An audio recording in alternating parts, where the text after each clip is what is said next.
ગુજરાત અનંત ઊર્જાનું કેન્દ્ર સ્થાન. આ દેશ છે રિન્યુએબલ એનર્જીની ગ્લોબલ લીડરશિપનો, જેના પાયામાં વિચાર છે સસ્ટેનેબિલિટી અને ગ્રીન ગ્રોથનો. વન સન, વન વર્લ્ડ, વન ગ્રીડ.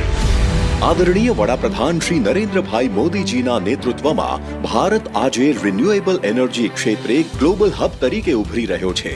ત્યારે એ જ વિચારને પ્રતિબિંબિત કરી રહ્યું છે આપણું ગુજરાત. 2030 સુધીમાં દેશમાં પંચામૃત યોજનાથી પ્રેરિત 500 ગીગાવોટ ગ્રીન એનર્જીની સ્થાપિત ક્ષમતાના લક્ષ્યમાં ગુજરાતનો 100 ગીગાવોટનો જંગી ફાળો હશે.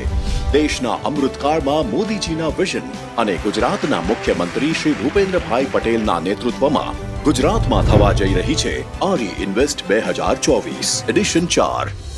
દેશ વિદેશના સ્ટેક હોલ્ડર્સ,